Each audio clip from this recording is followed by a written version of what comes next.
The morning sun painted the earth in golden light. The Buddha sat under the Bodhi tree, serene and still.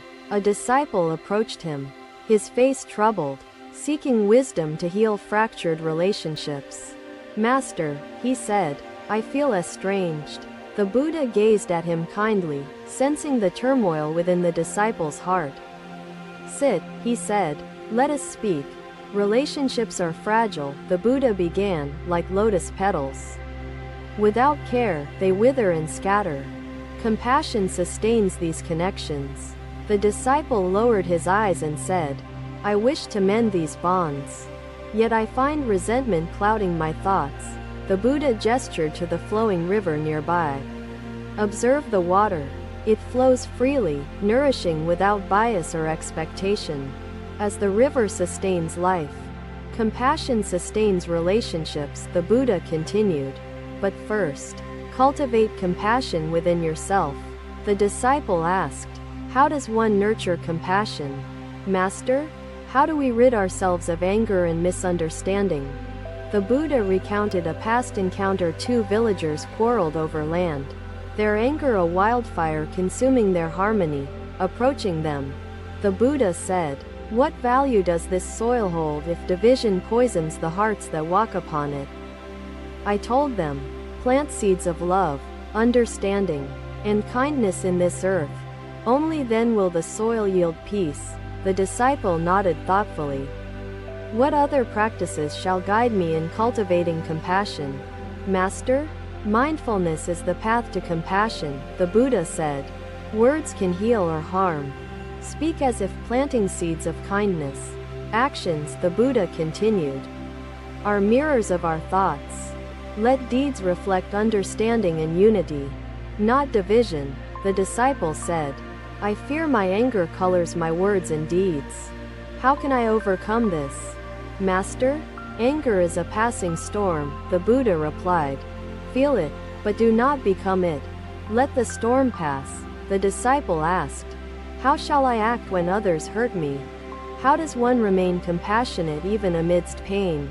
The Buddha said, "Pain offers lessons. It reminds us of our humanity. See their suffering as your own and respond with kindness. A dog injured by a thorn growls at everyone. It is the thorn, not the dog, causing pain," he explained. "See the thorn in their heart. Pull it gently, with love, not anger. Compassion heals wounds invisible to the eyes," the disciple said. "But what if they reject my kindness? What if my compassion is unwelcome?" "Compassion is not transactional," the Buddha said. "It is a gift freely given, unbound by acceptance or rejection." He added, "Even the harshest rock erodes under gentle water. Your kindness shapes the world, unseen yet profound." The disciple asked, "How shall I begin this practice?" "Master, what steps will guide me on this path?" "Begin with reflection," the Buddha said. "Each day, ask, did my words heal? Did my actions unite? Did my thoughts uplift?" He added, "Forgive yourself for missteps, for they teach growth. Forgive others, for their missteps remind us of our shared humanity." The disciple asked, "How do I balance compassion for others with compassion for myself?" "Master, balance flows from mindfulness," the Buddha said. "Care for others as extensions of yourself. Care for yourself as you would a friend. Walk the middle path," the Buddha continued. "Neither neglect nor indulgence. Harmony sustains both giver and receiver." The disciple said, "Master, I see wisdom in your words. Yet, I fear I will falter without your presence to guide me." The Buddha replied, "The teachings are within you. They will guide you as stars guide sailors in the darkest seas." The disciple bowed deeply, his heart lighter, his mind clearer. The Buddha's words stirred seeds of compassion within him. "Relationships," the Buddha said, "are mirrors reflecting the depths of our souls. Cultivate love and the reflection will be beautiful." The sound of a gentle breeze rustling through the trees punctuated his words, adding a rhythm to his teaching. A disciple, seated at the edge of the group, raised his voice with sincerity. The Buddha sat peacefully nearby. A disciple approached him. His eyes filled with yearning for answers. "Master," he said, "I struggle to understand others." The Buddha motioned for him to sit. The shade of a banyan tree providing cool comfort. "Let us reflect together." Listening, the Buddha began, is the bridge that connects hearts. It is an art that transforms misunderstanding into understanding. The disciple asked, "How does one listen deeply? How does one hear the truth hidden within another's words?" The Buddha recounted a story from his travels. A man, consumed by anger, sought solace but spoke only of rage. The Buddha listened silently, his presence inviting the man to release his burden. Slowly, anger melted, revealing sorrow beneath. When listening, silence your inner voice, the Buddha said. Do not plan responses or judge. Let their truth unfold freely. True listening, he continued, is offering presence without interference. It is holding space for another's emotions and experiences. The disciple said, "Master, I often feel impatient when listening. How can I overcome this restlessness?" Restlessness arises from a divided mind, the Buddha replied. Focus entirely on the speaker, and the division will dissolve. See listening as service, the Buddha said. Offer your presence like water to a parched plant. Nourish without expectation. The disciple asked, "Master, is listening enough to bring harmony? What happens after hearing their words?" Listening is the beginning, the Buddha replied. It opens the door, but action builds the bridge. Reflect deeply before responding. I met a family once, the Buddha shared. Their disagreements had left scars. Listening was the balm. Action healed wounds. The father sought forgiveness, he continued. His words, spoken with sincerity, were followed by deeds of care and reconciliation. Combine listening with thoughtful action, the Buddha said. The interplay creates harmony, restoring bonds frayed by discord. The disciple asked, "Master, what if I struggle to understand what they mean? What if their words confuse me?" Understanding grows with patience, the Buddha replied. Ask questions with humility. Seek clarity without imposing your beliefs upon their words. The disciple nodded slowly. Master, what shall I do when their truth is painful to hear? How do I remain compassionate? Pain is the teacher hidden within truth, the Buddha said. Embrace it gently, without resistance. Pain reveals depth and humanity. Respond with compassion, not defensiveness, he added. The ability to hold pain with grace fosters profound connection and healing, the disciple said. Master, what if their words lack sincerity? How can I listen when I doubt their honesty? Sincerity blooms from trust, the Buddha replied. Create an atmosphere of trust through honesty, kindness, and openness. The heart follows. The Buddha gestured to the garden surrounding them. Flowers bloom where the soil is fertile. Trust creates fertile ground for sincerity. The disciple asked, How do I listen to myself? Master, how can I hear my own truth amid others' voices? Self-listening, the Buddha said, is equally important. Silence the noise within. Create moments of reflection to hear your inner wisdom. Balance self and other, he continued. Listen to your heart without neglecting the voices of those who surround you. The disciple said, Master, I fear the art of listening is difficult to perfect. How can I practice this daily? Perfection is not the goal, the Buddha replied. Consistency transforms practice into habit. Begin small, and let growth follow naturally. Each day, he said, ask, did I listen fully? Did I act thoughtfully? Did my presence strengthen connections? The Buddha smiled. The journey of listening shapes the listener. It molds the heart into an instrument of compassion and unity. The disciple bowed deeply, his spirit renewed by the wisdom imparted to him.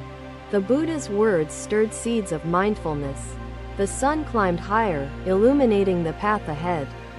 The disciple sat in reflection. embracing the profound teachings on listening. Another day, the sun hung low, casting long shadows across the earth. The Buddha sat quietly near a rippling river. A disciple approached him, his expression weary, carrying the weight of unresolved burdens. "Master," he said, "I feel drained." The Buddha looked at him with serene understanding and gestured to the ground beside him. "Sit," he said, "let us speak." "Master," the disciple began, "I give endlessly to others, yet I feel empty. How can I restore balance in giving?" The Buddha paused, his gaze fixed on the flowing river. "See the river," he said. "It nourishes but depends on rainfall. Relationships," the Buddha continued, "are sustained by the balance of giving and receiving. Without balance, they crumble like dry soil." The disciple listened intently and asked, "How can I honor this balance when others only take and do not give?" The Buddha told a story from his journey. A farmer struggled to share food with neighbors who never returned his kindness.